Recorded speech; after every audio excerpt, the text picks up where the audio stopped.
Bonsoir. Ce soir, en raison de l'actualité, il vous faudra attendre environ aux alentours d'1h15 pour retrouver Taratata, ce qui veut dire que la nuit est à vous jusqu'à 1h15. Alors à vous de la colorer, de la pimenter au gré de vos désirs, de vos émotions, de vos états d'âme, puisque vous avez entièrement carte blanche. Je vous invite à appeler dès maintenant le 39 21 où vous serez accueillis ce soir par Justin et Quentin avec la complicité de Philippe Chartier qui réalise cette émission. Et si vous souhaitez réagir à un témoignage, vous pouvez également composer le 39 21 choix 1, je précise, parce que sinon vous tombez sur le répondeur et on ne le consulte pas pendant l'émission. Vous avez également Internet à votre disposition, europe1.fr, ou la possibilité d'envoyer des messages au 7 10 25 en les commençant par le mot nuit.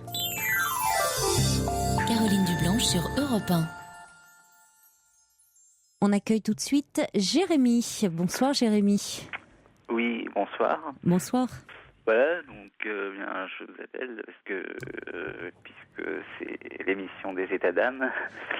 Voilà, donc en fait, disons donc, je suis une personne plutôt, on va dire, sensible, fragile. Et donc là, j'ai enchaîné deux relations coup sur coup qui, la première a failli me conduire à l'hôpital psychiatrique. La seconde m'a conduit à l'hôpital psychiatrique où j'ai fait un bon séjour assez long, où il s'est avéré qu'effectivement j'étais maniaco-dépressif à tendance bipolaire. Donc ce qui n'arrange pas trop les choses dans les relations humaines. Et puis, entre autres, donc, je suis bisexuel, donc c'est-à-dire qu'en fait, j'alterne un peu les relations avec les hommes et avec les femmes. Bon, passons. Et là, la dernière relation était avec un homme, et puis on s'est séparés au mois de septembre dernier, donc ça fait quand même un bon moment la séparation. Et puis il m'avait dit écoute, je souhaite rester ami avec toi quand même, qu'on reste en bons termes. Moi j'avais dit c'est sous réserve, disons donc.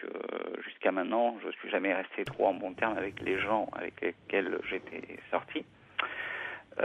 Aussi bien avec ma femme. Enfin, avec ma femme, ça a été compliqué parce que ça a mis beaucoup de temps avant qu'on puisse se reparler au téléphone et que les choses puissent s'aplanir.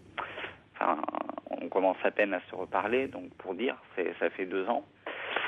Et donc là, la personne en question, ça faisait bien 1 mois et demi que je n'avais pas de ses nouvelles et que je m'étais reconstruit par le biais du sport et donc disons que j'avais un petit peu commencé à l'oublier, à effacer la relation, à effacer les bons et les mauvais moments, surtout les mauvais moments. Parce que c'était quand même une personne aussi particulièrement donc déjà tendance alcoolique. Donc il a fallu que je supporte ces états d'ébriété avancés jusqu'au coma éthylique, donc pour dire. Et donc là dernièrement, je rentre d'un week-end en famille tranquillement, et puis je rentre de week-end et puis je reçois un message, c'est bientôt mon anniversaire, je t'invite à manger une pizza. Bon, je me suis dit, je réponds oui, je réponds non. J'ai répondu oui. Je pensais que à l'époque où on s'est quitté, il avait totalement arrêté de boire. Hein. Il touchait plus une goutte d'alcool. Il était parti en combat contre les alcooliques et tout ça. Enfin, c'était un alcoolique repenti, comme il disait. Et puis visiblement, il a replongé de plus belle. Et puis, disons donc, en fait, la soirée, j'ai eu plus l'impression de passer pour un jouet dans tous les sens du terme, c'est-à-dire que c'était bisous, caresses, chatouilles, machin, enfin j'étais plutôt mal à l'aise parce que du coup en fait j'avais plus l'impression d'être son jouet sexuel qu'autre chose et donc voilà. Et puis le lendemain puisque en fait du coup ce qui s'est passé, il m'a invité pour finir à aller chez lui. Donc je lui ai dit oui, mais tu sais, c'est peut-être pas trop la meilleure solution que je vienne chez toi. D'abord, qu'on est séparés. Donc je crois que là, c'est déjà allé un petit peu assez loin comme ça. Et donc, du coup, non, il a insisté. Et donc, connaissant le personnage, donc, si je dis non et qu'il commence à se mettre en colère et que ça sombre dans la violence, je vais me prendre un coup dans la gueule. Donc, bon, j'ai accepté. Il m'a dit, Pardon, bon, j'ai pas compris. Ton chien, J'ai pas compris, Jérémy. C'est-à-dire Comment si vous dites le connaissant, vous.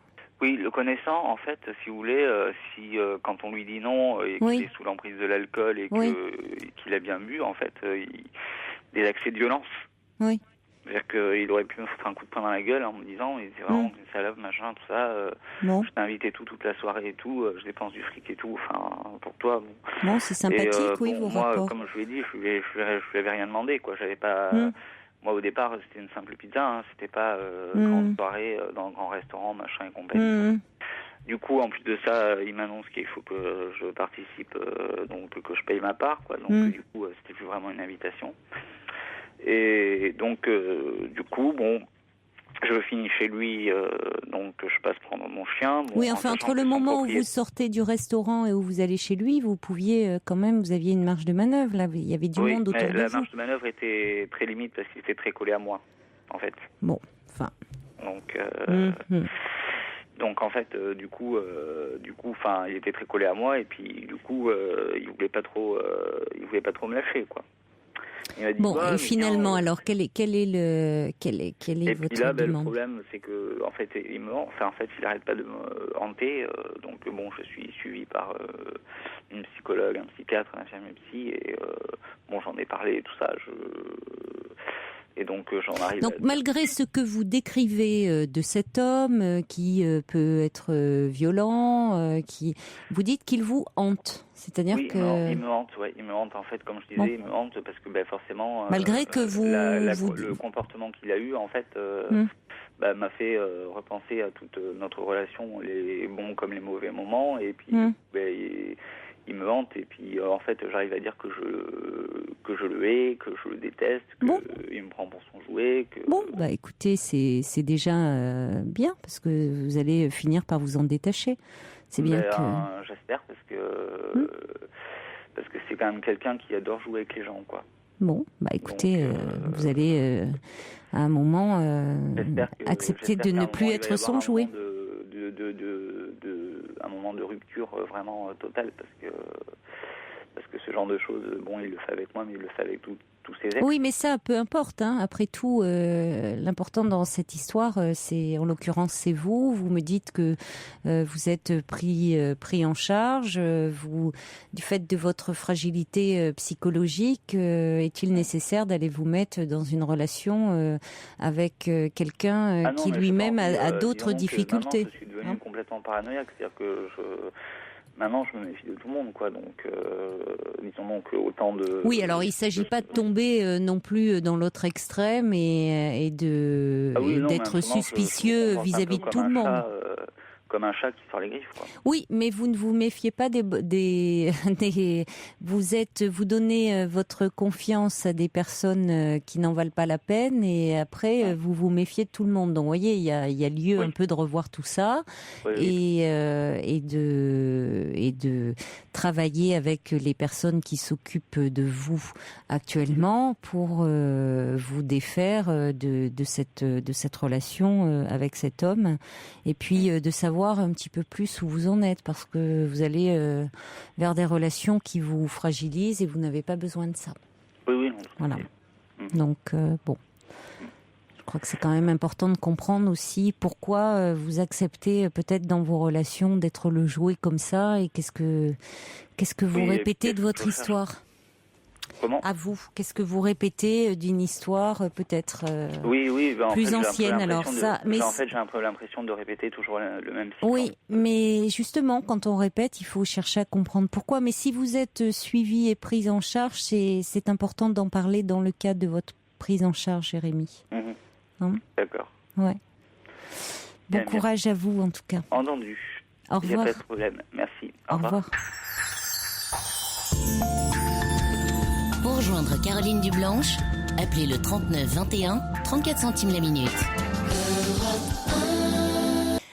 Je reçois un petit message à l'instant du Trublion qui est très compatissant, qui me dit: si vous avez encore des problèmes avec votre ordinateur, faites parvenir les messages sur mon PC. Je vous les renverrai ensuite par texto sur votre deuxième écran. Ah oui, ça peut être une solution. Tiens, je vais demander à Justin et à Fifi, là, et à Quentin qui s'occupent de tout ça. Hein, on va essayer de faire transiter par votre PC pour que ça me revienne. Bon, voyez à quoi on en est réduit. Hein. Non, le problème en fait, c'est, je vais le redire encore une fois, c'est pour ça que quand il m'en arrive 10, 15 d'un coup, voire 20, l'ascenseur, c'est ça, hein, Fifi, l'ascenseur est lent, donc du coup je le prends, je le fais défiler et c'est pour ça que je peux pas tout lire tous les messages parce que dès qu'il arrive un nouveau message, évidemment, ça revient au début.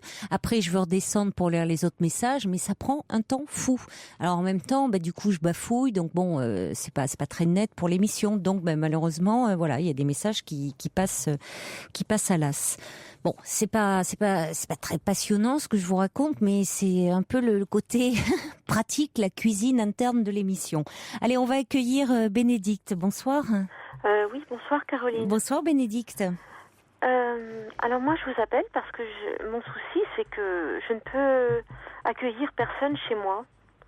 Oui. Parce que quand quelqu'un franchit le seuil de chez moi, je suis très mal. Et j'ai qu'une envie, c'est qu'elle parte. C'est... comment dire, c'est comme si elle pénétrait mon intérieur intime, quoi. Mmh. Et oui. Mmh. Quelle que soit la personne. Je dirais quasiment oui. Oui. Oui, quasiment. Ça veut dire qu'il y a des personnes pour qui ça vous le fait moins, ce sentiment-là, où vous vous sentez moins agressé. Oui, il y a eu quelques personnes avec qui je suis plus en confiance, qui ont pu séjourner quelques heures, voire quelques jours. Mais ça a vraiment été des exceptions. Et je suis pas forcément prête à renouveler, quoi. Des personnes, ça veut dire des personnes avec qui vous avez vécu ? Alors, il y a eu une personne, oui, avec qui j'ai vécu. Mais là, nous avions un habitat séparé, je dirais. Donc, elle venait pour passer un week-end prolongé. Mais...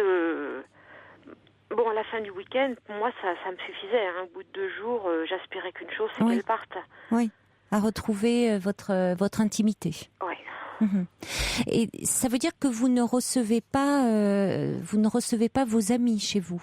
Jamais. Jamais. Vous les voyez soit chez eux ou à l'extérieur, au restaurant Voilà, on essaye de se retrouver en ville ou de se voir chez eux, quoi. Et vous, est-ce que vous vous sentez bien chez vous ? Oui. D'accord, c'est important ça. Oui, c'est vrai. D'accord, c'est même la priorité. Oui. Parce que ce qui serait embêtant, Bénédicte, c'est que vous ne receviez pas chez vous parce que vous vous y sentez mal. C'est vrai, oui. Ce qui peut arriver. Hein. Ça arrive parfois que des personnes n'arrivent pas à recevoir chez elles parce qu'elles n'arrivent pas à investir leur lieu de vie pour diverses raisons.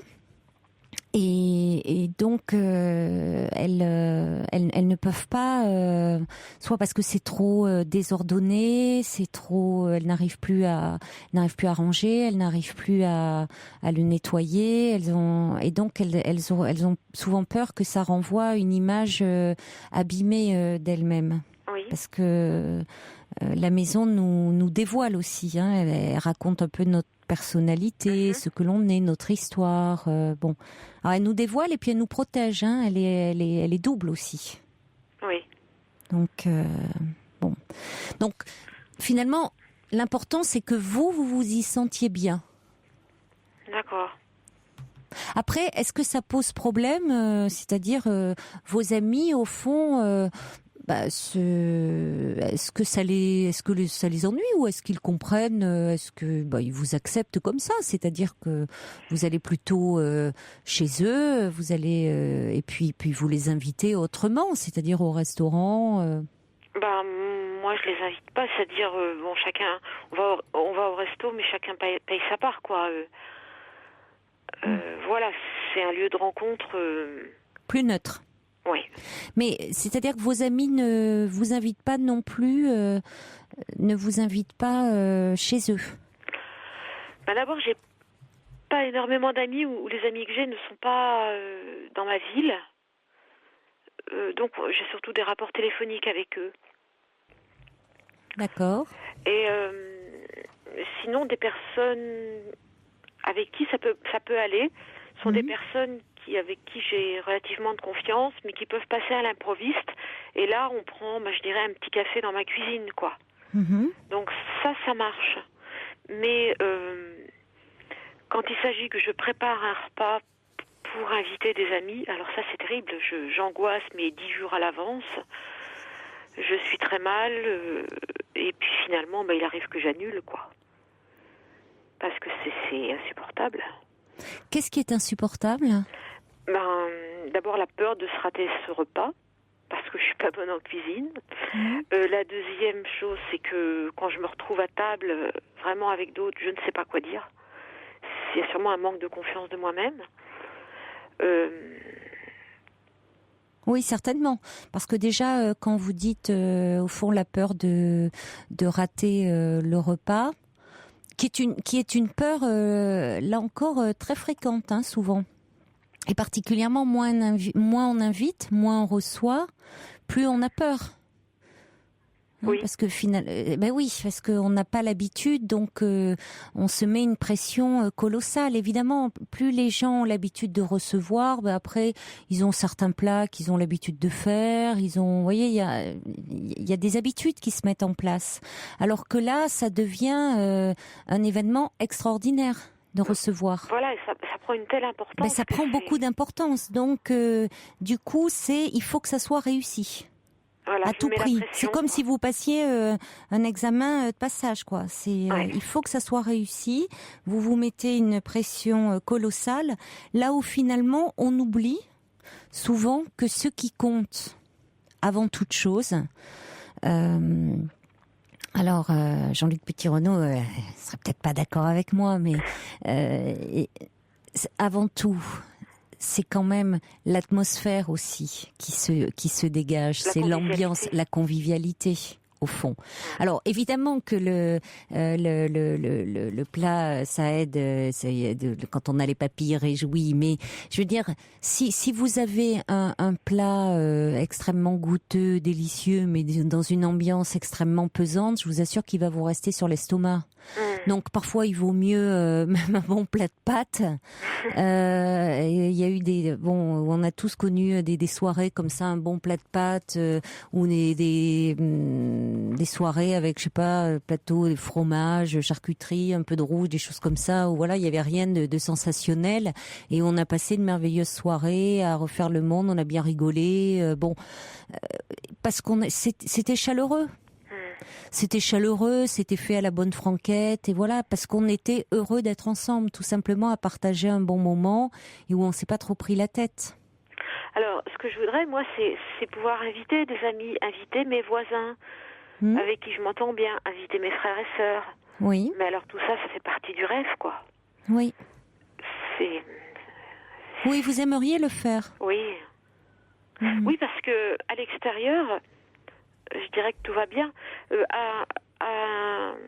Une session de vacances, parce que je fais de la randonnée de haute montagne, j'ai parlé de ce problème à d'autres.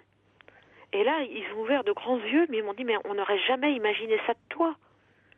Parce que, t'es sociable avec tout le monde, t'es ouverte aux autres, enfin... Oui, mais je leur ai dit, mais je supporte pas qu'on rentre chez moi, quoi. C'est l'horreur, quoi. Mais parce que je crois que vous manquez terriblement de confiance en vous. Et que finalement, chez vous, c'est aussi votre bulle. C'est pas tant, c'est tout d'un coup, c'est vous vous sentez protégé là, et chez vous, c'est comme si à un moment, vous dites c'est votre intimité, c'est peut-être vous êtes sociable comme ça, mais il faut pas, il y a quand même un risque à ce qu'on aille trop dans votre intimité. Ouais. Il y a quelque chose qui vous fait peur à ce niveau-là. Je pense, hein. Alors, c'est vrai que dans les exemples que vous donnez, vous avez certainement, vous êtes quelqu'un vous avez envie de bien faire. Enfin, je sais pas, que ce soit, j'imagine, dans votre travail ou vous êtes certainement soucieuse. Vous devez mettre la barre assez haut.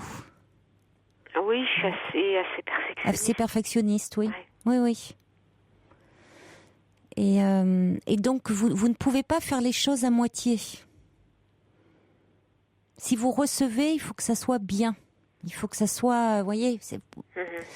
Et donc, du coup, il faut que ça soit tellement bien que du coup, autant ne rien faire, parce que ça ne serait pas suffisamment bien à vos yeux.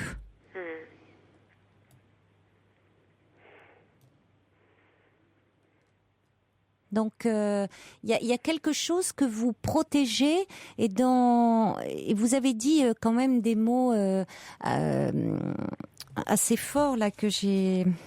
Comment dire que quand vous avez dit tout de suite quelqu'un qui rentre chez vous, vous vous sentez, c'est agressé.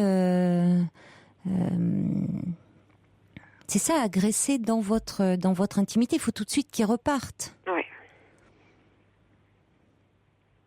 Donc c'est quand même, voyez, l'autre qui vient faire intrusion. Alors c'est justement le subversif livre une interprétation, mais qui est intéressante. Je ne sais pas si ça a un écho en vous. Il dit peut-être que votre enfance a-t-elle été quelque peu bafouée justement dans sa dimension intime. C'est-à-dire, est-ce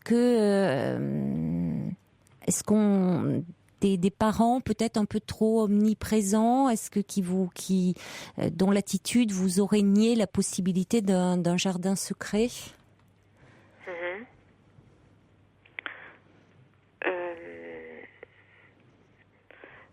Ce que je repense de mon enfance, c'est que je vivais dans une chambre qui servait à tout le monde.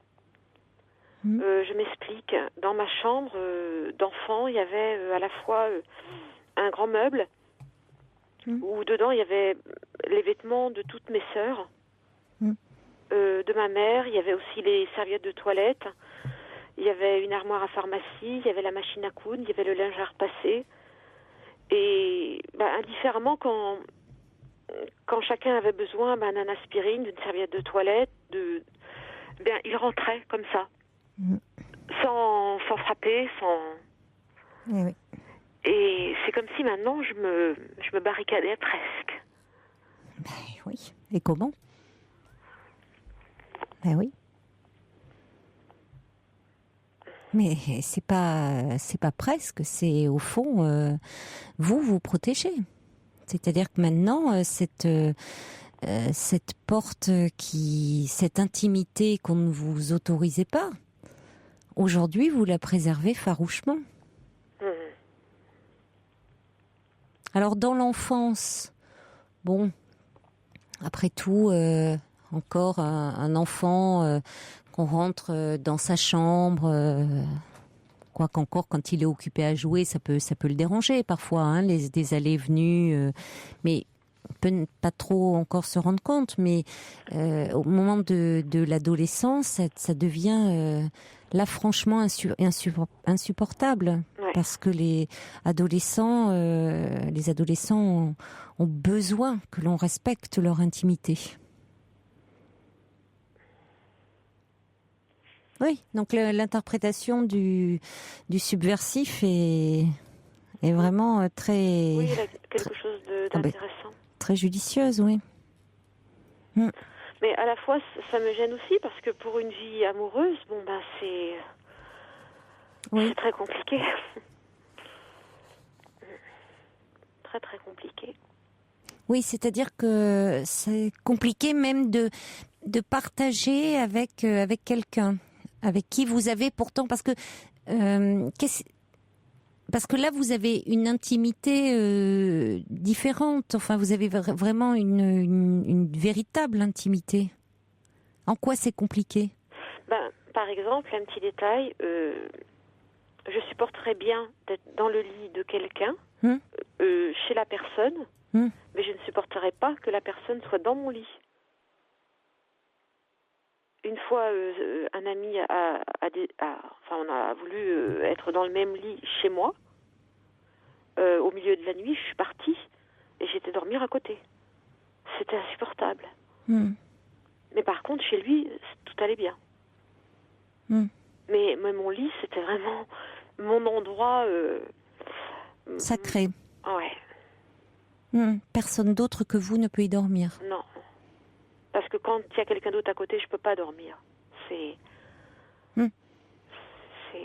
alors, quand vous dormez dans le lit de votre ami, là, vous dormez quand même? Vous arrivez à dormir? Oui, ça va. Oui. Mais bon, ça pose des incompréhensions. Hein. Parce que l'autre, comprend pas toujours. Oui, forcément. Forcément, c'est compliqué de lui expliquer. Il peut se sentir un petit peu rejeté, un petit peu exclu de tout ça. Bon, en même temps, ça dépend. Il peut aussi comprendre que c'est pas lié à lui, à sa personnalité, mais un peu à votre histoire, hein. Oui. Quelqu'un d'un peu fin, d'un peu futé va comprendre que c'est pas ce qu'il est qui est en cause, mais quelque chose de plus profond et de plus complexe. Mais il y a quelque chose qui vient d'assez loin finalement. Et qui fait qu'aujourd'hui, ce que vous n'avez pas pu défendre quand vous étiez enfant, vous le défendez aujourd'hui, hein? Ouais, mordicus. Et oui. Vous en avez besoin, c'est vraiment nécessaire pour vous. Et certaines fois, quelques-unes de mes sœurs se hasardent à me donner des conseils sur mon intérieur. Mais je peux devenir violente. Enfin, je leur dis, mais foutez-moi la paix, je vais pas vous dire ce que vous avez à faire chez vous, quoi. Voilà, c'est chez moi, ici. C'est...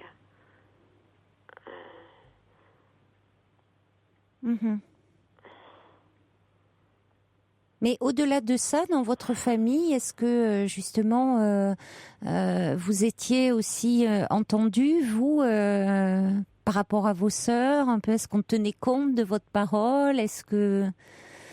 Ou c'était plus compliqué de vous faire entendre? Oh, bonne question.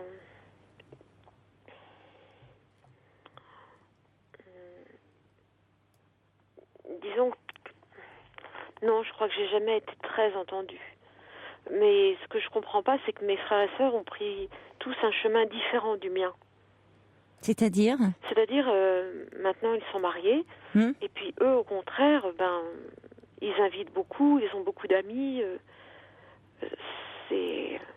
Leur maison, c'est vraiment un lieu de passage, un lieu. Ils hébergent des amis, ils invitent à tour de bras, enfin. Oui, je comprends. Voilà, c'est très convivial chez eux. Et moi, je suis bloquée. Oui, mais c'est ça, il y a quelque chose qui reste bloqué. C'est-à-dire, ce qui ne vous empêche pas d'être sociable, hein, d'être quelqu'un d'agréable, à fréquenter, à côtoyer, ouverte. Il y a un vrai désir d'ouverture. Mais en même temps, il y a quelque chose qui résiste et qui est lié à votre histoire. Mais bon, je pense que ça vaudrait la peine de, comme vous le faites, comme on le fait là ensemble, d'aller un petit peu plus loin en parlant. Le subversif renvoie un message en disant que paradoxalement, il vous faudrait appréhender votre indépendance, c'est-à-dire arriver à prendre un peu d'autonomie par rapport à tout ça, par le lâcher prise, parce que c'est ça aujourd'hui, vous contrôlez, vous cherchez à contrôler, élaborer votre histoire. Alors, il dit pourquoi pas ne faire du yoga aussi. Bon, je sais pas pourquoi le yoga, mais qu'est-ce qu'il veut entendre par lâcher prise? Alors, le lâcher prise, c'est-à-dire que on sent bien que vous avez envie de vous ouvrir, vous aimeriez pouvoir être moins dans le contrôle finalement. Oui. Parce qu'au fond, vous préservez votre intimité, mais c'est presque malgré vous.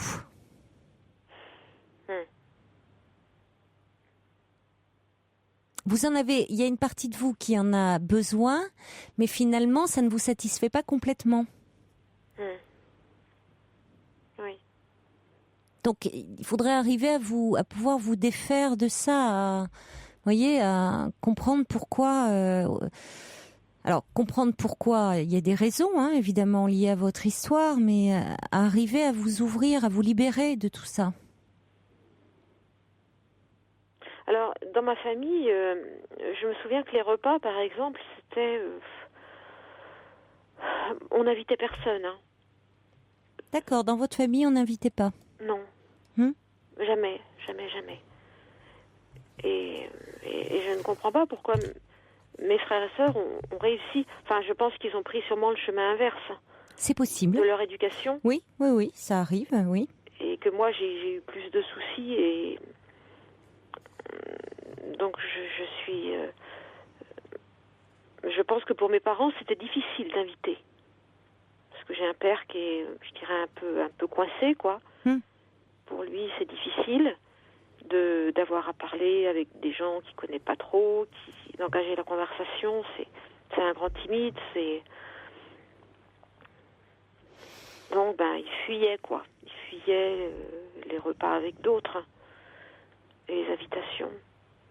Du coup, j'ai pas eu de modèle. Oui, c'est ça. Et ça, c'est très important aussi ce que vous dites, Bénédicte.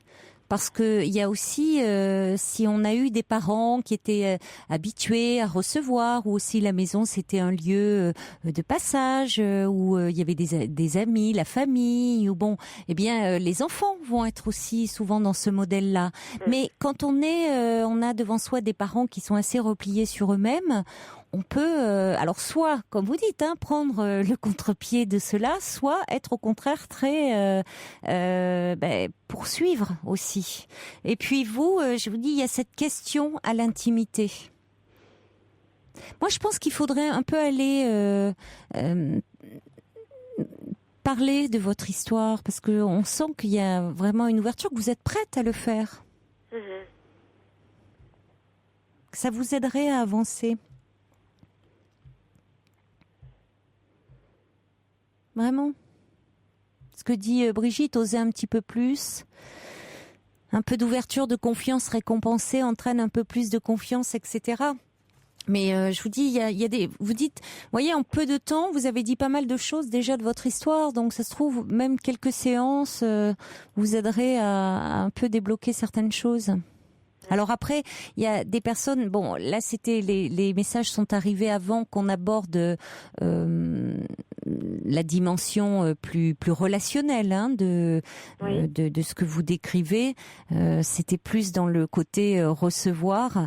Il y avait des personnes, je sais plus, il y avait un message qui disait, sur le plan pratique, vous pouvez déjà commencer par un apéritif à la maison et puis après proposer à vos amis d'aller au restaurant. Ça peut être, pourquoi pas, une bonne idée aussi, si vous avez peur de faire un repas complet. Et puis il y a Hugo qui dit, vous savez, la raclette, la fondue, c'est des plats vraiment pas compliqués et qui peuvent être très sympas. Ah oui. Finalement, ça fait souvent plaisir, ça.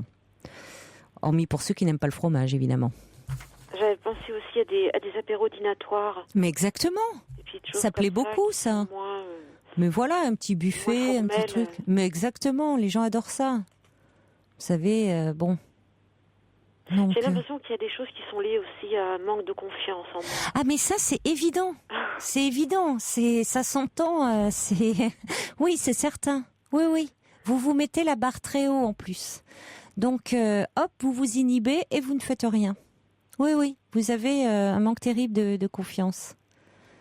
Mais c'est pour ça, je pense que vous gagneriez un peu à aller en parler, parce que c'est dommage on sent que vous avez envie de faire comme ça, de vous ouvrir, d'aller vers les autres. Et vous savez, commencez petit pas par petit pas. Et je suis sûre, comme le dit Brigitte, qu'après vous seriez contente. Vous faites un petit apéro, un petit truc, une petite chose comme ça. Et puis, vous direz, ben je l'ai fait. Et c'était finalement pas si réalisable que ça. Et vous serez contente de vous aussi. Oui. Je vais essayer. Et de dire, au lieu de rester celle qui, dans la famille, ne peut pas, n'y arrive pas, et voyez, cette image de celle qui ne peut pas, qui n'y parvient pas aussi. Et ça n'empêche pas que, oui, votre maison, elle reste à vous, c'est votre intimité. Allez, vous faites un petit apéro dans quelques temps et vous me rappelez pour me dire comment ça s'est passé. D'accord, Bénédicte ? D'accord. Je compte sur vous. Hein. Oui. Je vous embrasse. Merci beaucoup. Au revoir. Toutes vos confidences à Caroline Dublanche au 39 21. 39 21. 34 centimes la minute. Avec les vagues en arrière-fond. Alors je me demandais effectivement pourquoi le subversif parlait de yoga, parce que c'est vrai qu'habituellement il parle plutôt de psychanalyse. Et oui, effectivement, il envoie un autre message pour dire le milieu familial de Bénédicte était très fermé à l'autre. Donc Bénédicte, il serait important qu'elle se soulage de cette contracture tant mentalement que physiquement. Bonsoir Cédric. Bonsoir Carole. Bonsoir In. Alors, ça fait longtemps que j'étais au téléphone. Ah bon, donc on s'est déjà parlé. Ouais, on s'est parlé il y a très très longtemps. Ouais. Et en fait, j'avais aidé quelqu'un un soir, un monsieur qui avait eu des gros problèmes, et on avait pu l'aider un peu à résoudre son problème. Et là, en fait, ce soir, c'est moi qui ai besoin de vous. Alors, je me sens un peu minable par rapport à toutes les histoires qu'il y a, parce que je vous écoute très très très souvent. Mais non, écoutez, il n'y a pas de souci. Pourquoi il n'y a pas de problème? Vous pouvez vous exprimer. Je vous écoute, Cédric, allez-y. En fait, j'étais marié depuis 8 ans là, et en fait, là, je viens de me séparer. J'étais en cours de divorce. Oui. Et en fait, c'est pas très compliqué que ça. En fait, c'est pour ça en fait, je voulais vous demander, en fait, vous poser des questions, parce que je me dis, actuellement, elle est en 2011, les femmes, c'est super compliqué. Et là, en fait, on est en train de divorcer pour un truc, pour moi, qui est fou. C'est jamais d'engueulade, pas de grosses histoires, juste parce que j'ai un petit peu un sale caractère. Et apparemment, elle arrive au bout de ses sentiments, au bout de 8 ans, donc j'ai du mal à comprendre. Et voilà, quoi. C'est un peu bizarre. Ouais. C'est surtout douloureux. Ouais. Quand l'autre annonce qu'effectivement, il n'a moins, voire plus de sentiments, hein, et que ça nous plonge dans l'incompréhension. Qu'on n'a pas les réponses, évidemment, à cela. Pourquoi une relation s'essouffle? Pourquoi les sentiments s'amenuisent? Ouais, parce que on avait quand même une belle vie de famille. Enfin, c'était bien, quoi. Et quand j'ai des gens de ma famille qui lui demandent pourquoi, quoi, elle n'a pas vraiment de réponse, en fin de compte. C'est vraiment... c'est moi, quand j'ai des amis, j'en parle autour de moi, ils me disent, mais il y a plus grave que ça. Comment ça se fait qu'elle dit que ses sentiments arrivent à bout Enfin, c'est super. C'est-à-dire, parce qu'il n'y a pas de fait forcément objectif. On ne quitte pas toujours l'autre. Heureusement d'ailleurs on va continuer à en parler, Cédric, après le journal. Hein, ne raccrochez pas. On va se retrouver dans quelques minutes.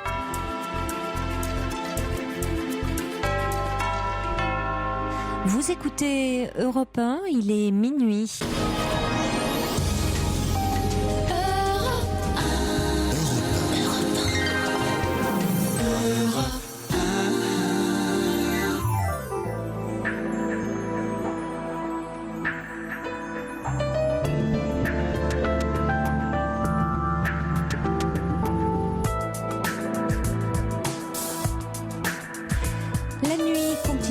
Sur Europe 1 avec tous vos témoignages au 39 21. Nous sommes ensemble et en direct jusqu'aux alentours d'1h15 en raison de l'actualité, heure à laquelle vous retrouverez Taratata. Alors si vous êtes sensible à un témoignage, si vous souhaitez dialoguer avec un auditeur ou une auditrice, vous pouvez le faire en appelant le 39 21 choix 1. Vous pouvez également réagir par internet sur le site europe1.fr ou envoyer vos messages au 7 10 25 en les commençant par le mot nuit.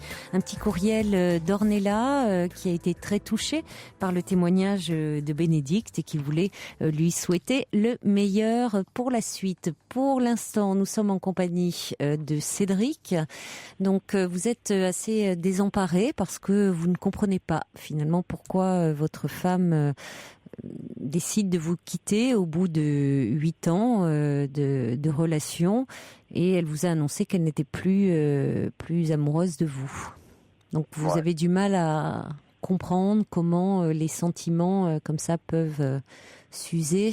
Alors vous en parlez à vos amis, vous vous confiez à eux et eux-mêmes vous disent mais il y a des choses plus graves. Enfin bon.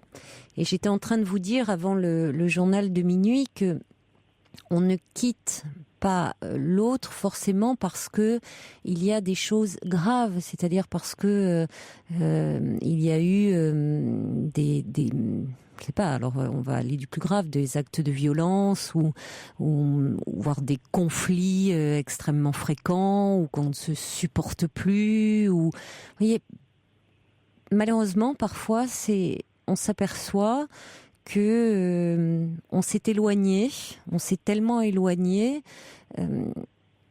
que on s'aperçoit que cette personne-là, on a évolué différemment, et puis que les sentiments se sont émoussés au fil du temps, et que on peut garder de la tendresse, une certaine affection, mais plus réellement de l'amour. Ouais, parce que je sais pas. C'est pour ça que je vous dis que je suis un peu perdu, parce que en fait Noël là, ça s'est super bien passé, quoi. Je veux dire, je sais pas, il y avait rien, il y avait pas de, on a quasiment jamais eu de disputes, de trucs comme ça. Enfin, on parlait souvent. Oui. Je sais pas, je comprends vraiment pas en fait. Comment on a eu des hauts et des bas, c'est sûr. Oui. En 8 ans, on va pas dire le contraire, hein. Mais pour moi, quasiment, tout allait bien. C'est la première fois que je trouvais une femme qui me correspondait bien. J'étais pas pour le mariage, je me suis marié avec. On avait des gros projets. On a réalisé plusieurs projets. Je comprends pas, là, quand on dit les hommes, on comprend pas les femmes. Là, je vous avoue, je suis arrivé à un stade où, oui, effectivement, là, je comprends vraiment plus rien. Là, j'arrive à un stade où je me dis, là, tout allait bien, et elle me dit qu'elle veut tout arrêter parce que ses sentiments arrivent à bout, parce que voilà, parce que soi-disant qu'elle évolue pas. Alors je comprends pas dans le sens où elle évolue pas. Alors oui, vous lui avez demandé, non, qu'est-ce qui fait selon elle, oui, selon elle, qu'est-ce qui fait qu'elle n'évolue pas, qu'est-ce qu'elle veut dire par là? En fait, elle a pas vraiment de réponse, en fait. Quand elle dit qu'elle évolue pas, quand je lui ai posé la question plusieurs fois, Oui, alors ça... on a des galères un peu financièrement comme beaucoup de gens en France. Hein. Je veux dire, on est un paquet. Voilà. Oui. Là, c'est du style, c'est ça, quoi. C'est du style, ouais, j'en ai un peu marre de galérer, machin. Alors qu'on vit quand même pas trop mal. Il y a des gens qui sont pires que nous. C'est vraiment les seules excuses. Alors quand je me dis qu'elle évolue pas, alors je me dis dans quoi elle évolue alors, pas. oui, parce que ça, c'est plus quelque chose de personnel pour le coup. Quand elle n'évolue pas, ça peut renvoyer à quelque chose d'une évolution personnelle où elle a le sentiment de stagner un peu, de ne pas, d'être un peu bloquée dans une situation, de ne pas se réaliser suffisamment sur un plan personnel, peut-être. Je comprends pas. Peut-être qu'elle peut avoir le sentiment de ne pas se réaliser, elle, sur un plan personnel. Qu'est-ce qu'elle fait en dehors de... Je veux dire, donc vous avez des enfants ensemble ? En fait, on a chacun nos enfants respectifs. Donc moi, j'ai mon fils d'un côté et elle a sa fille de son côté. D'accord. Elle a une activité professionnelle ? Ouais. D'accord. Ouais. Bon. On avait déménagé, on est dans le sud. On avait déménagé dans le sud, on était de Haute-Savoie. Et ça se passait pas trop mal. Bon, on n'a pas réalisé non plus les projets qu'on avait quand on est descendu dans le sud, donc ça n'a pas marché. Donc, mais en gros, on a retrouvé du boulot, voilà quoi. C'est pour ça que je vous dis, pour moi. Pour vous, bien, mais quoi. c'est vrai que c'est compliqué parce que moi, je vous entends vous. Hein, je ne l'entends pas elle. Donc évidemment, c'est compliqué. Je ne peux pas vous répondre. Il y a quelque chose chez elle qui, elle parle d'une évolution qui, selon elle, alors c'est toujours difficile de savoir. Parfois, on est dans un mal-être un petit peu personnel et on met ça sur le dos de l'autre, de la relation de couple. En tout cas, elle veut se séparer. Elle a l'impression que, elle a l'impression que les choses n'avancent pas, ne bougent pas. Elle n'est pas bien, elle n'est pas heureuse. Et que faire, hein, si ce n'est accepter cette situation. On avait déjà eu une période comme ça il y a un an à peu près. Mais bon, ça n'avait pas duré longtemps. On avait discuté, on avait réglé les histoires. Elle m'avait dit à peu près le même truc. Moi, j'avais un peu mis mon poing dans ma poche. Je m'étais amélioré sur deux, trois trucs. C'est vraiment pas les trucs graves, quoi. Et elle est revenue, en fait, toute seule, en fait. Elle est partie un petit moment, elle est partie pendant deux semaines, et elle est revenue en disant que, voilà, les sentiments étaient trop forts, elle revenait, voilà, tout ça. Là, j'ai vraiment l'impression que la première fois, elle est partie comme ça, effectivement, pour peut-être à la rigueur tirer une sonnette d'alarme, ce que j'ai bien compris. Donc, j'ai essayé de régler les choses, tout ça, donc après, ça avait bien marché. Et là, en fait, je me dis que elle part, elle est réellement partie, elle a déménagé, elle a pris un appart et tout. D'accord. Je me dis que, je sais pas. Il y a quand même eu des signaux d'alarme. Ouais, il y a quand même eu des signaux d'alarme. Hein. Ouais. Ah ouais. Ouais, quand même. Il y a eu des ruptures comme ça, quand même. Hein. Donc tout n'était pas. Non, mais c'est important, vous voyez, parce que quand maintenant, un petit peu, en prenant le temps, réfléchissant, c'est pas comme ça. Tout d'un coup, un orage dans un ciel qui était bleu azur. Hein. Ouais, mais bon, moi, ce que je comprends pas au jour d'aujourd'hui. Mais j'entends bien, mais. C'est que, c'est super, voilà. En fait, mais c'est toujours très déstabilisant. Mais bon, Brigitte là envoie un message en disant l'usure de l'amour chez l'autre. Bien sûr que c'est insupportable, incompréhensible, mais ça existe. C'est aussi une réalité. Et puis Prune dit, vous savez, le quotidien peut aussi user l'amour. Elle peut être lasse aussi. Voilà, c'est quelque chose qui peut toucher. Vous dites, vous ne comprenez pas les femmes, mais cela arrive aussi. Les femmes vivent cela aussi. Hein. Ça va pas vous consoler, Cédric, mais enfin, ce n'est pas propre. Il n'y a pas que les femmes qui ressentent une usure dans leurs sentiments. C'est le propre aussi de l'amour, c'est-à-dire entre les hommes et les femmes, c'est pas l'amour dure toujours. C'est différent de l'amour qui unit les parents et leurs enfants, en principe. Qui celui-là est inconditionnel, en principe. quand elle est revenue la première fois qu'on en a discuté, elle était sûre et certaine de ses sentiments. Je veux dire, là, et là, elle me dit au jour d'aujourd'hui Oui. qu'elle n'a plus aucun sentiment. Oui, c'est possible. Oui. Mais c'est hallucinant. Je veux Non. dire, Les sentiments évoluent. Les sentiments ne sont pas figés dans la pierre. parce que je me dis aussi que c'était un peu ce qui s'était passé la première fois, c'est que elle fait son truc de son côté en disant voilà, j'arrête tout, voilà, je t'aime plus, nanana. Et là, elle est partie de son côté, et la première fois, c'est ce qui s'était passé. Oui, Elle est mais partie Cédric, en disant, vous je espérez, suis j'ai sûr de moi. entendu ça. Mais bon, aujourd'hui, vous ne pouvez que vous accepter sa décision, et puis vous verrez bien. Bon. Mais, Ouais, mais alors après, alors voilà, ça c'est ce que je disais avec mon frère, parce que mon frère il comprend pas non plus du tout. Alors, mais oui, mais il alors connaît vous très, êtes très entouré, bien. vous êtes un peu mal conseillé malheureusement parce que vous, bon, je comprends et ça vous êtes dans, voilà, je comprends pas, et puis tous votre frère, vos amis, ah bah oui, je comprends pas pourquoi elle fait ça, bon. Bien sûr qu'ils vous entourent, qu'ils soient auprès de vous, qu'ils vous soutiennent, hein, qu'ils vous réconfortent, ça c'est important pour vous. Mais c'est qui ne soit pas dans le côté à dire ça vous met un peu dans la position vous enfermez un peu dans une position de victime. Celui qui est quitté, et puis l'autre c'est le mauvais rôle, celui qui quitte. Donc finalement, en gros, la vilaine ou le vilain, pour ne pas dire plus, comment elle ose faire ça alors que franchement, alors comment oser quitter quelqu'un alors qu'il n'y avait pas de fait grave, et alors comment on peut les sentiments s'arrêtent du jour au lendemain. Les choses ne sont pas aussi simples. Ouais, c'est clair. Hein, dans une Ah, relation, les sentiments peuvent évoluer, la relation, ça se joue aussi à deux. Puis parfois, oui, les sentiments peuvent s'émousser. Vous avez pu le vivre aussi, ça, Cédric. Été amoureux et puis un jour ne plus être amoureux. Ouais, mais bon, c'est voilà. Alors, je me base peut-être avec ces là, mais Ça vous est arrivé avec ça des m'est femmes? déjà arrivé, mais Bon. c'est parce qu'il est arrivé des choses graves. Alors que je me dis des choses graves. Voilà. Parfois, Là, il n'arrive pas de choses graves. On peut être amoureux et ne plus être amoureux. Et pour autant, cette personne reste très bien. Et on peut lui garder toute notre estime. Simplement, on n'est plus amoureux. Non, mais par contre, je me considère pas comme victime, et je dis pas Non. qu'elle est coupable, parce que j'ai essayé d'améliorer les choses, j'ai fait des trucs.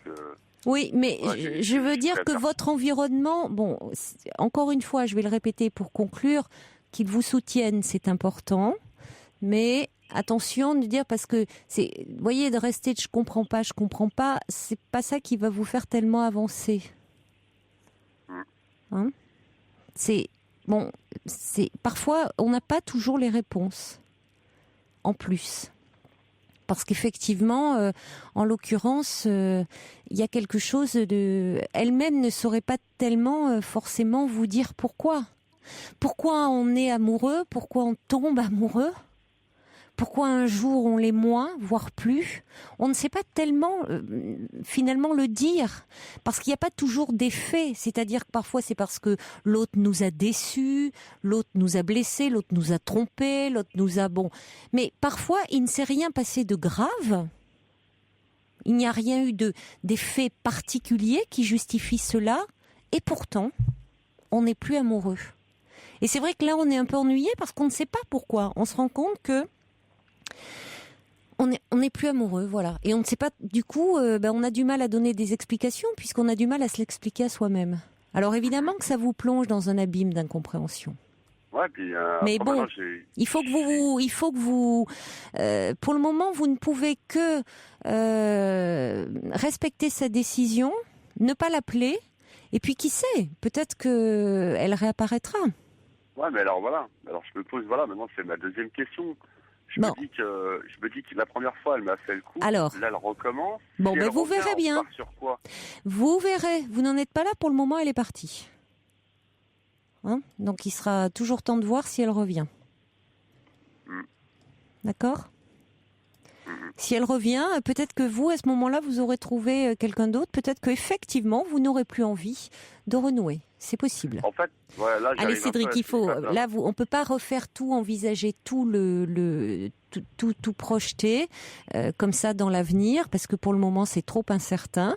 Mais vous ne pouvez que, encore une fois, je le répète, accepter sa décision, vous mettre en retrait, et puis vous verrez bien. Peut-être que cette absence, eh bien, ça se passera comme la première fois, elle reviendra vers vous. Et à ce moment-là, eh bien, soit vous aurez envie de renouer avec elle, peut-être que vous n'aurez plus, vous, envie de renouer. Ouais. L'avenir le dira. Ok. Bon courage, en tout cas, à vous, d'ici Bah, là. je vous remercie, Carole. Bonne Au soirée. revoir. Au revoir. Pour rejoindre Caroline Dublanche, appelez le 39 21, 34 centimes la minute.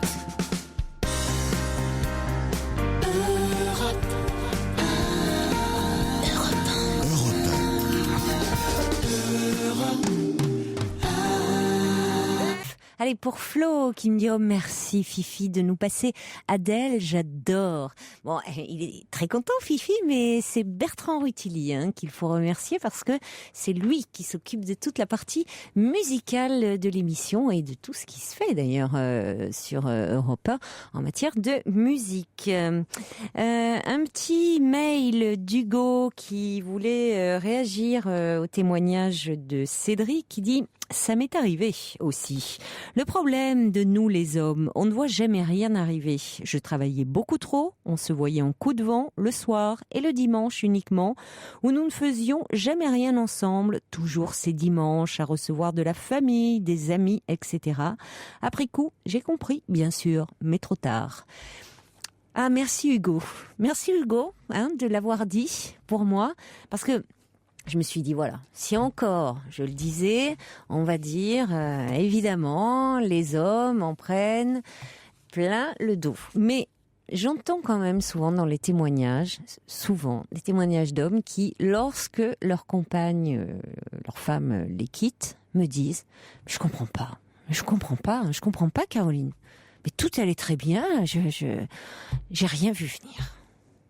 Mais ça revient quand même fréquemment et je les crois profondément sincères. Vous voyez, c'est pas que je mets pas en doute leurs paroles. Je pense qu'ils sont sincèrement, mais c'est là il y a profondément un problème de communication parce que encore les hommes ont du mal à échanger. Les femmes expriment davantage tout ce qui relève de leurs émotions, de leurs sentiments, et les hommes sont quand même, alors vous allez me dire c'est un peu caricatural, mais plus dans l'action, et donc souvent ils tombent des nues. Et c'est vrai qu'en réfléchissant un petit peu, et même il y a des signes avant-coureurs. Quand même, c'est rare, ça peut arriver, cela dit, ça peut arriver, mais quand on observe un peu, même quelqu'un qui a une femme qui a rencontré un homme, dans son attitude, il y a des choses qui changent. Dans sa façon d'être, de s'habiller, vous la sentez, même si elle est déjà qu'elle fait attention à elle, assez coquette, là, elle va particulièrement redoubler d'attention. Enfin bon, tout d'un coup, elle va avoir plus de peps, mais parfois, c'est vrai qu'on a l'impression d'être un peu aveugle et sourd, quoi. Bon, je peux pas dire, mais donc merci Hugo. Allez, tiens, en voilà un homme qui rentre de je ne sais où là, qui a été courir le jupon. C'est Georges qui arrive à l'instant et qui me dit bonjour. Il est minuit 31. Voilà, notre Majesté a peut-être quelques affaires courantes à régler. Il travaille beaucoup, il faut dire pour nous. Il y a Lali qui est plus optimiste. Elle dit vous savez, Cédric, votre femme a peut-être besoin de faire un bout de chemin sans vous pour mieux se retrouver. Et puis le subversif dit il est dans le deuil, une part active qu'il faut investir volontairement, décider de partir ou de laisser partir. Alors, première vue, on se dit on préfère la première solution, décider de partir. Parfois, c'est pas forcément la plus facile, c'est aussi culpabilisant. Bonsoir Amélie. Bonsoir. Bonsoir. Ça va ? Ça va, oui. Ça va, oui, et vous ? Oui, merci. Vous êtes un peu intimidée, Amélie. Un peu, oui. Alors, je vais vous aider un petit peu. Vous voulez me parler un petit peu de vos parents qui s'entendent vraiment mal, hein. Oui, ça fait déjà plusieurs années, en fait. Mmh. Donc, vous avez 26 ans, hein, Amélie? Oui, c'est ça. Oui. Mmh. Mais en fait, c'est vers l'adolescence où ça a commencé vraiment à vraiment mal se passer entre eux. Mmh. Donc, une mauvaise entente, beaucoup de disputes. Et donc là, il y a à peu près 3 ou 4 ans, ils ont déménagé. Et donc, en fait, maintenant, ils sont installés à 400 km de moi. Donc, je les vois plus très souvent. Oui. Mais mon père, apparemment, lui, il n'était pas décidé à déménager. Oui. Et il remonte régulièrement. Donc, dans les premiers temps, je ressentais pas comme un espèce d'envahissement, puisqu'il venait chercher des meubles et tout ça. Mais maintenant, toutes les excuses sont bonnes pour revenir. Donc, il vient, je l'héberge. Et en fait, il revient pour voir sa maîtresse. Comment le savez-vous? Parce qu'il me l'a dit. Ah, il s'est confié à vous? Oui, en fait, parce que, si vous voulez, ça crée d'énormes problèmes, parce que pendant qu'il est chez moi, donc ma mère elle reste chez eux. Alors, parce qu'ils ont déménagé, voilà, donc normalement, il n'a plus de raison objective de revenir là où vous êtes. Enfin, si ce n'est pour vous voir. Oui, mais moi aussi, je viens les voir de temps en temps quand j'ai. Attendez, ne bougez vacances. pas parce que vous parlez, éloignez un peu votre bouche du combiné parce que on vous entend moins bien. Oui. D'accord. Oui, donc vous venez les voir, mais d'accord. Donc en fait, il vient vous voir. Il vient pas vous voir, il vient voir sa maîtresse. Voilà, oui, parce que moi je le vois 1 heure ou 2 par jour, quoi. On se croise, en fait. Donc vous lui servez de caution, si je comprends bien. Ah oui, je suis un alibi. C'est pour ça, oui, d'accord. C'est pour ça qu'il vous a mis dans la confidence. Voilà, et moi, en fait, comme vous dites, oh là là, parce que ma mère, qui n'est pas dupe, je pense, elle se doute de quelque chose et elle me pose des tas de questions, et ça finit toujours, je finis par me brouiller avec ma mère à cause de ça, quoi. C'est-à-dire que votre mère vous appelle? Voilà, alors j'ai un texto au réveil, et je sais qu'il faut que j'y réponde le plus tard possible, parce qu'après, ça enchaîne sur les appels et les questions, et moi, je sais jamais quoi répondre. Et puis, en plus, il lui raconte des tas de mensonges. Donc, en fait, moi, je lui dis une chose. Elle me dit, par exemple, est-ce qu'il est vers toi? Je vais lui dire non. Alors que lui a dit que il était dans l'appart avec moi, alors qu'il n'est pas là, quoi. Ah oui.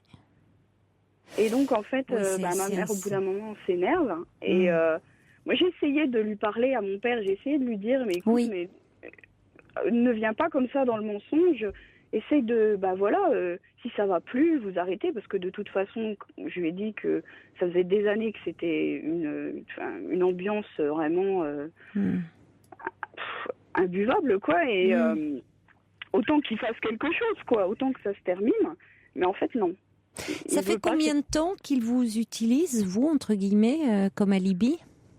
Ça va faire bientôt 1 an, quoi. Oui. Et parce que là, je sais qu'il va venir, il m'a appelé cet après-midi, mais j'anticipe, parce que je sais pas pourquoi je le sens et je commence à stresser, et puis je deviens agressive. C'est normal, parce que il est toujours très perturbant d'apprendre des choses concernant l'intimité sexuelle de ses parents, quel que soit son âge, et d'autant plus si on l'apprend de la bouche de l'un de ses parents, qui fait de nous son confident. Parce qu'on est pris dans une position intenable, c'est-à-dire que vous êtes prise dans un conflit de loyauté. Parce que partager un secret avec l'un, ça revient à trahir l'autre. D'où la culpabilité. Oui, voilà. Et puis ma mère me l'a dit lors de notre dernier conflit. Elle m'a dit, de toute façon, toi, je sais très bien que tu as choisi ton camp. Et moi, j'ai choisi aucun camp. Et voilà, c'est ça. C'est-à-dire que en faisant de vous sa confidente, ça vous amène implicitement à choisir un camp. C'est-à-dire, c'est comme si vous trahissiez votre mère. Alors, voilà. Bon. Et votre mère, dans les faits, dans cette situation, ce qui est une situation de couple dont vous ne devriez absolument pas être au courant. Voilà.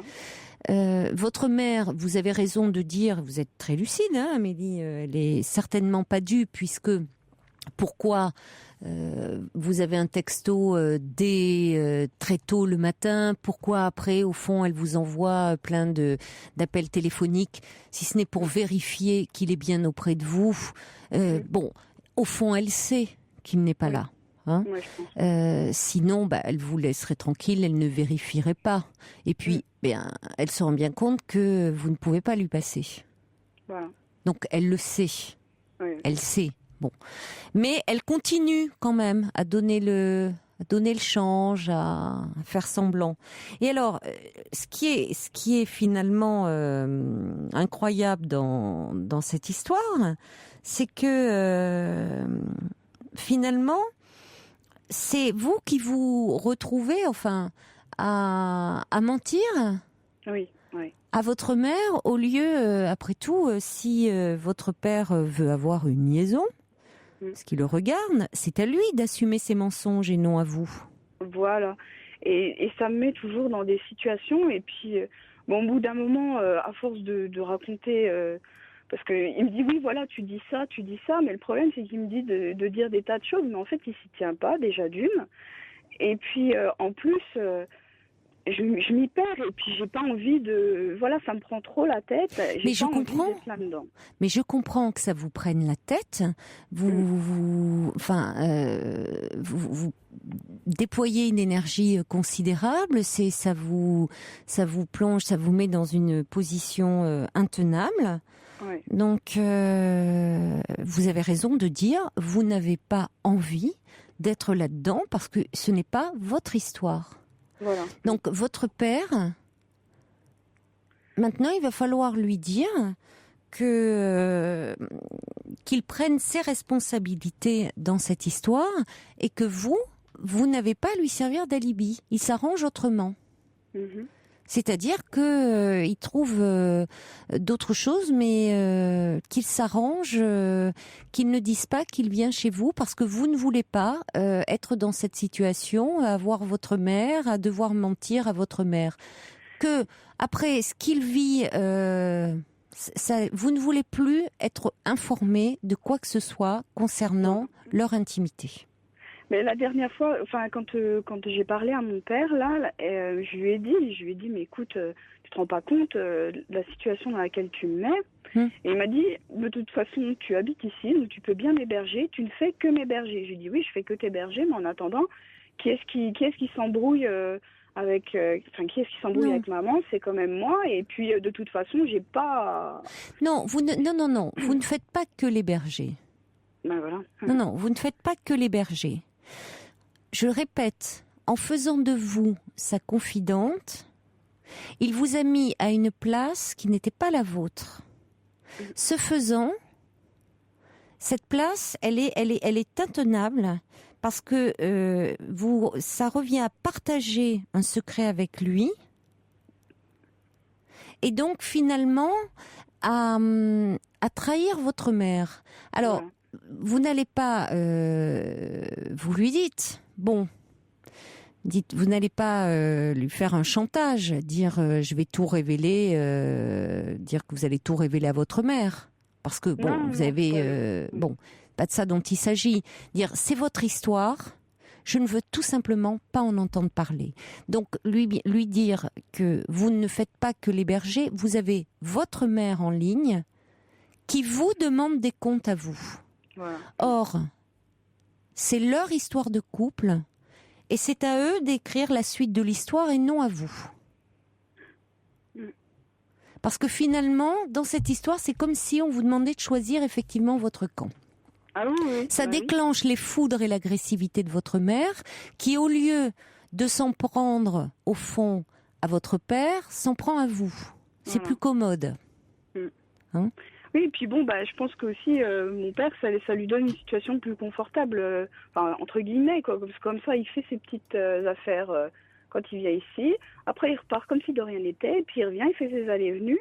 Et puis, en quelque sorte, c'est comme s'il n'avait pas de compte à rendre à ma mère. Mais sauf que les comptes, c'est moi qui les rends. Alors que ça devrait être lui. Alors, en revanche, Amélie, le fait de dire tu devrais te séparer, c'est même pas, ça c'est pas de votre ressort. C'est leur histoire à eux. C'est l'histoire de votre père. Ils s'entendent mal. Ils ont des raisons. S'ils restent ensemble, ils ont des raisons. Oui. Vous savez, il y a des couples qui ont de bonnes raisons pour s'entendre mal et pour rester ensemble. D'accord. C'est vrai que de l'extérieur, ou en tant qu'enfant, ça paraît incroyable et fou. On dit qu'il ferait mieux de se séparer. Mais bon. Je me souviens qu'avec ma sœur, on a été plusieurs fois, toutes les deux, à se regarder et à se dire il ferait mieux de divorcer. Quoi. Oui, oui. Mais il y a des couples qui fonctionnent comme ça, dans le conflit et qui durent de cette façon-là. Moi, en fait, je me pensais un peu sauvée de tout ça lorsqu'ils ont déménagé, mais c'est pire. Et oui, vous êtes à distance et finalement, oui. Non, mais vraiment, vous lui dites bien que c'est terminé. Donc, très clairement, c'est-à-dire que la prochaine fois, si votre mère appelle, vous lui dites très clairement que la prochaine fois que si votre mère appelle qu'il ne dise pas qu'il vient vous voir ou quoi que ce soit, qu'il passe la journée avec vous, parce que vous direz non, il n'est pas avec moi. Oui. Alors vous ne direz pas les raisons, vous voyez, vous n'irez pas, mais vous ne voulez plus entrer dans ce jeu-là. Oui. Ok. D'accord.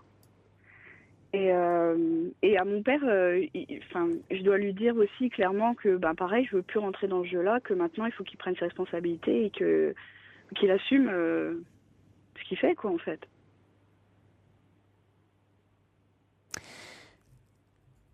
Votre père, bien sûr que c'est à lui d'assumer ses responsabilités. Mais il faut que je lui dise quand même. C'est à vous de dire que oui, vous ne voulez pas lui servir de caution. Parce qu'en fait, j'ai essayé la dernière fois qu'il est venu, mais c'était comme parler à un mur, quoi. Il ne m'écoutait pas. Et puis, la phrase finale, c'est de toute façon, tu habites là, tu peux m'héberger. Bon. Tu as déclaré que de toute façon, tu habites là, donc tu peux m'héberger. Oui. Oui, mais dans les faits, vous ne l'hébergez pas. Voilà, oui. Il vient juste pour dormir, c'est tout. Oui. Et encore, quand il... Non, mais écoutez, l'héberger... alors oui, donc il ne dort pas... bon, faut écouter ça, après tout, c'est pas votre histoire. Oui, mais l'héberger, oui, mais il y a quelque chose qui ne va pas. Pourquoi votre mère, alors, vous appelle tous les jours? Enfin, quand il est là? Parce qu'il vient quand même avec vous. Je croyais qu'il n'était pas du tout. Moi, je croyais qu'il était avec sa maîtresse tout le reste du temps, que vous ne le voyez pas ou qu'une heure.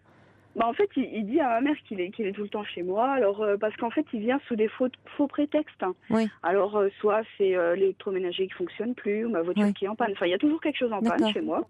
Oui. Donc vous devez dire oui, ça y est, il a réparé, ça marche et tout ça, quoi. Voilà. Alors la journée, il est censé aller chercher des pièces ou ceci, cela. Oui, alors que d'accord. Oui. Et donc en fait, moi après. Non, mais vous rentrez pas dans ce jeu-là. Dire moi, d'abord parce qu'en plus c'est pas gratifiant pour vous parce que qu'il vienne dire, vous lui dites dire moi finalement. Héberger, qu'est-ce que ça veut dire être hébergé? Au fond, tu ne viens pas me voir moi. Voilà, c'est ça. Quel est le sens de notre relation? C'est-à-dire, ce n'est pas moi que tu viens voir. Effectivement, tu parles d'hébergement. C'est comme si j'étais un hôtel, en fait. Bon, vous pouvez lui dire que voilà, il parle d'hébergement. Donc, non, vous ne rentrez pas dans ce jeu-là. Vous n'êtes pas un alibi. Parce que ça vous met dans une position intenable vis-à-vis de votre mère. Alors vous ne, là encore une fois, c'est sa vie, c'est leur vie, mais justement vous préférez en être tenu à l'écart. Ah oui. Parce que c'est vraiment... Les disputes et tout. Il faut que vous soyez clair, ferme et déterminé, comme le dit Brigitte. C'est compliqué parce qu'effectivement, c'est votre père, c'est à la fois, bon, il y a beaucoup d'ambivalence. Vous êtes pris dans quelque chose d'assez complexe. Et il joue sur quelque chose de très inconsciemment très très compliqué. Il est jamais bon, quel que soit son âge, je le répète, d'être le confident d'un de ses parents. Quand un parent nous met dans les confidences de son intimité sexuelle, c'est de l'ordre de l'insupportable. Oui. Mais donc vous n'avez pas, oui, mais bon, alors en même temps, voilà, il y a un côté ça y est, il y a un côté un peu, presque un peu gratifiant. Je suis dans le secret des dieux, dans cette intimité je me rapproche d'un bon. Et puis, j'ai trouvé ça perturbant dès le départ. C'est perturbant, et puis il y a un côté aussi et puis en même temps, partager un secret avec l'un, surtout sur cette intimité-là, c'est trahir l'autre. Donc ça ne va pas. Donc sa vie le regarde, il en fait ce qu'il veut, mais qu'il vous préserve en vous maintenant à distance. Soyez très très ferme, Amélie, là-dessus. D'accord. Okay. Vraiment.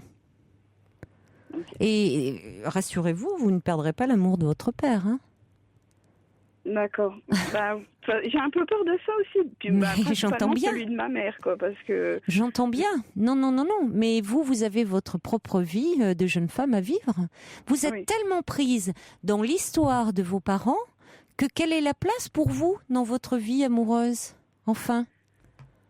C'est un peu, c'est difficile, surtout quand mon père est là, parce que j'ai un copain et je suis tellement énervée quand il est là que ça va. Oui, mais alors vous avez un copain, mais finalement votre père est souvent là parce que lui, vous devez l'héberger parce qu'il vient voir sa maîtresse. Enfin, écoutez. Oui. Mais il a qu'à aller dormir à l'hôtel. Voilà, exactement. Et puis c'est tout, il se débrouille. Oui. Parce que ça doit pas perturber votre vie, vous, affective et amoureuse. Ou alors, s'il vient vous voir, vous, effectivement, passer une journée avec vous, être avec vous, là, oui, vous l'hébergez. Voilà, oui. Là, c'est tout à fait différent. Vous voyez ? Oui. Ouais, d'accord. Je vous remercie beaucoup. Je vous en prie. Bon courage, hein, Amélie. Merci, bonne soirée. Bonne soirée, au revoir. Merci, au revoir. Toutes vos confidences à Caroline Dublanche. Message de Sergio qui dit « Quel grand honneur que fait Georges d'être présent, d'être parmi nous ce soir. Oh, et à mon avis, il ne devait pas avoir beau jeu au tarot, ajoute-t-il. » Allez, nous accueillons maintenant Marine. Bonsoir. Bonsoir Caroline. Bonsoir Marine.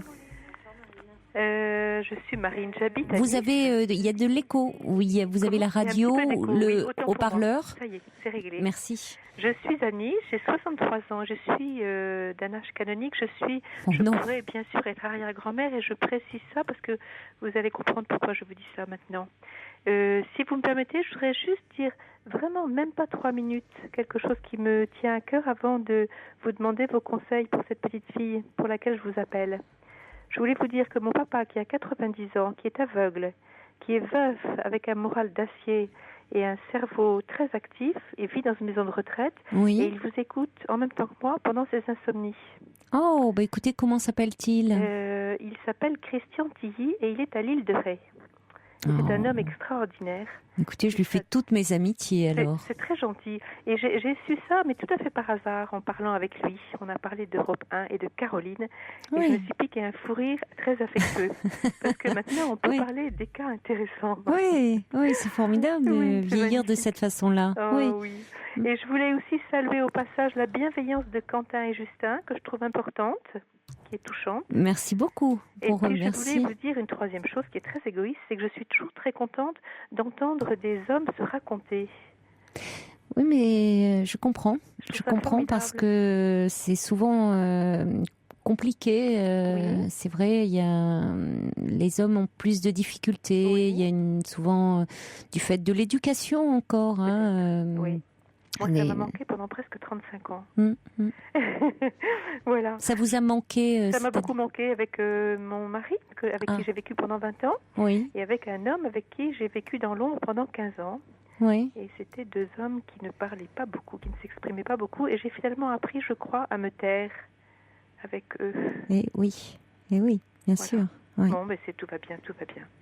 Je vous appelle en fait parce que j'ai besoin de votre éclairage et de vos conseils. Oui. C'est au sujet de ma petite fille qui a 2 ans et 2 mois. Ça s'est passé aujourd'hui. J'étais avec elle, je l'ai gardée là l'après-midi, dans leur appartement, donc sur les collines, dans l'arrière-pays. Oui. Elle est sortie de sa chambre, elle est en train de jouer tranquillement, et elle est venue me dire, à peur, le monsieur derrière le rideau. Ça se passe dans sa chambre. Ensuite, elle m'a pris par la main, et elle m'a redit, à peur, le monsieur, et elle m'a emmenée vers le couloir de la porte principale d'entrée. Donc j'ai ouvert la porte, on a allumé le couloir, qui est un couloir commun avec 2 autres portes. Je lui ai dit qu'il y avait des gens très gentils qui habitaient là, et qu'il n'y avait pas de monsieur. Voilà. Et donc on a regardé, on a allumé, voilà. Je lui ai bien expliqué tout ça. Et puis la fin de la soirée s'est très bien passée, on n'en a plus parlé. Arrive son papa, je me retrouve seule un petit moment avec lui, c'est mon fils qui a 36 ans. Et je lui explique donc cette situation et il me répond « Oh, tu sais, c'est son imagination, il n'y a vraiment rien de réel, il n'y a pas lieu de s'inquiéter. » Donc, je n'ai pas relevé par discrétion parce que je ne voulais pas être intrusive ou déranger. Mais ça m'a interpellée parce que c'est déjà arrivé lorsqu'elle avait 18-19 mois, je m'en souviens parfaitement. Ça s'est passé de façon moins insistante et que dans sa chambre. Voilà. Ensuite, donc, elle est revenue dans sa chambre, elle a joué toute seule avec ses jouets sans aucun problème. C'est une petite fille qui est très gentille, qui va à la crèche 2 fois par semaine, dont je m'occupe tous les vendredis depuis qu'elle est née, parce que pour des raisons, voilà, pour aider un petit peu les parents. Et c'est une petite fille qui est très active, qui est joyeuse, qui chantonne souvent quand elle joue. Alors, elle a un petit frère de 3 semaines. Et elle m'a annoncé aujourd'hui que son ami de la crèche, donc elle appelle Adrien, va avoir un petit frère. Donc tout ça a l'air tout à fait clair, tout tranquille, voilà. Et je me suis demandé si cette situation était importante ou pas, parce que ça fait 2 fois que ça arrive. Je trouve quand même qu'elle est très petite pour connaître déjà des peurs. Alors, c'est un âge où les enfants expriment des peurs, des phobies. Bon. Mais, si vous voulez, c'est plus des peurs... des peurs de monstres, Elle regarde des DVD. Peur du loup. Voilà, alors le soir. Voilà, alors ça serait intéressant. Qu'est-ce qu'elle regarde comme histoire? Elle a un DVD avec des animaux sauvages et avec Oui Oui, pour lequel elle a une Oui, adoration. c'est pas Oui Oui qui peut lui faire peur. C'est curieux cette histoire de monsieur derrière le rideau. Oui. Quel est son environnement? Elle vit dans un petit appartement à la campagne, dans une résidence. Oui, mais qui s'occupe d'elle, je veux dire, en dehors de ses parents? Les parents travaillent donc de façon... Enfin, la maman est en arrêt de maternité, donc c'est elle qui prend soin de ses petits. Et elle va à la crèche 2 fois par semaine depuis qu'elle est toute petite. D'accord. Elle a, pendant 4 mois, été gardée par une gardienne qui avait 4 petits-enfants. Elle restait dans son lit toute la journée. Enfin voilà, elle a été vite retirée. Je crois que la maman a préféré s'organiser différemment en attendant qu'il y ait de la place à la crèche. Et à la crèche, ça s'est toujours bien passé. C'est une petite fille qui évolue bien, qui s'adapte, qui est joyeuse, qui est très active. Oui, c'est ça. Par ailleurs, elle n'a pas de symptômes préoccupants. Non. Non. Et tout à l'heure, je trouvais qu'elle tardait un petit peu à l'heure de la sieste. Vers 4 heures, elle était encore endormie. Donc, je suis allée jeter un petit coup d'œil sans ouvrir. Et elle était assise dans le noir en train de jouer. Dans le noir, en train de jouer sans problème. Oui, sans aucun problème. Dans sa chambre. Oui, absolument. Et ces rideaux, c'est imposant. Ce sont des doubles rideaux. Il y a des doubles rideaux. Il y a un rideau en espèce de caoutchouc épais qui permet de ne pas laisser la lumière. Et puis un petit voilage par-dessus. Peut-être le double rideau qui l'impressionne un peu. C'est possible. On l'a soulevé. Je lui ai bien montré la fenêtre. On a regardé les oiseaux. Et dans le couloir, on a bien regardé. Ce qui est curieux, c'est qu'elle m'a emmenée. Et donc, en me prenant la main vers le couloir. Et voilà, bon. Voilà.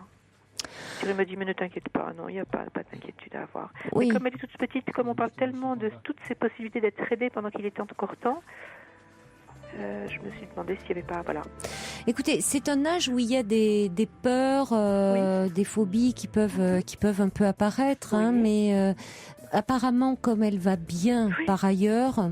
Elle est très joyeuse. Je pense qu'il n'y a pas lieu de s'inquiéter. Comme elle est très joyeuse, vous voyez, elle n'irait pas bien. Bon, il y aurait d'autres symptômes à côté de ça. Je dirais, bon, ça vaut peut-être le coup d'en parler. Mais là, je crois pas. Elle n'est pas dans un environnement en plus qui est préoccupant. Donc, bon. Un environnement qui est très heureux. Non, je pense pas. Écoutez, je pense que ça peut être comme ça, certaines phobies, des peurs de l'ombre, des choses comme ça. Je crois, je pense qu'il n'y a pas trop lieu de s'inquiéter pour le moment. Je pense que les parents sont très bienveillants, très au courant. Enfin, voilà. Oui, je crois, vraiment. Bon. Vraiment. Écoutez, vous me rassurez, je vous remercie. Alors, il y a le subversif qui dit peut-être faites-la parler sur le dit monsieur, de quoi a-t-il l'air son nom. C'est une façon d'appréhender son angoisse pour l'apaiser. Vous voyez comment il s'appelle, c'est une bonne suggestion. On se quitte là-dessus parce que c'est l'heure du journal. Mais faites-le parler c'est vrai, pour dédramatiser. Merci au subversif, très fidèle. Et merci au revoir, encore, au revoir Marine. Merci. Il est 1h01 précisément. Vous écoutez Europe 1.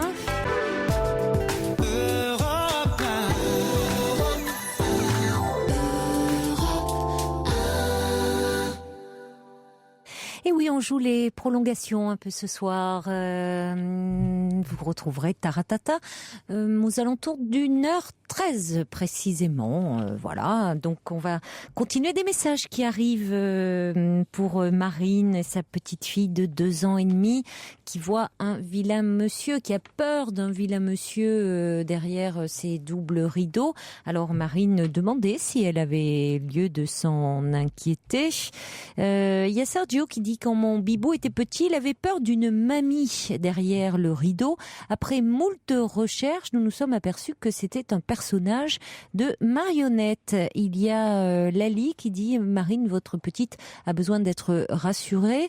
Et c'est vrai que la proposition du subversif était très pertinente en ce sens que souvent la première réaction que l'on a vis-à-vis d'un petit enfant qui a peur ou d'un enfant plus grand d'ailleurs, se dit n'aie pas peur, c'est de l'amener plutôt à exprimer sa peur, à mettre des mots sur sa peur, donc de dire au fond de quoi ce monsieur a l'air, quel nom comment il s'appelle.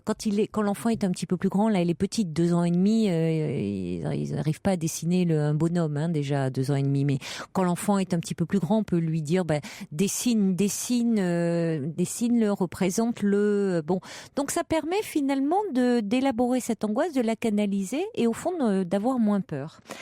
Et puis des réactions aussi qui arrivent pour Amélie, qui nous parlait de ses parents, de son père qui avait fait d'elle une confidente. Alors là, des réactions, c'est Chat de nuit qui dit carrément Amélie a un papa manipulateur qui infantilise sa fille. Je suis pas sûre qu'il infantilise. Moi, il la met plutôt à une place qui n'est pas la sienne, mais c'est pas de l'infantilisation. Il y a Julie qui dit mettez-vous en colère, Amélie, parce que vous faites le tampon entre votre père et votre mère. C'est votre père l'adulte, mais son comportement est pourtant puéril, égoïste et lâche. Jeanne, elle dit pourquoi ne pas mettre votre père devant ses responsabilités en lui disant que la prochaine fois que vous allez les voir tous les deux, vous provoquerez une réunion à 3 pour mettre les choses au clair. Car cela vous met en porte-à-faux entre vos 2 parents et sous-entend que vous êtes partie prenante dans l'un des cas. Il réfléchira sûrement, cela l'obligera peut-être à prendre des décisions. Il ne faut pas jouer les cautions et faire souffrir un peu plus votre mère qui ne doit pas comprendre votre attitude. Bonsoir Sonia. Bonsoir Caroline. Bonsoir. Donc, moi, en fait, j'ai un gros souci donc avec mes parents parce qu'en fait, je vais me faire opérer d'un très gros fibrome jeudi prochain.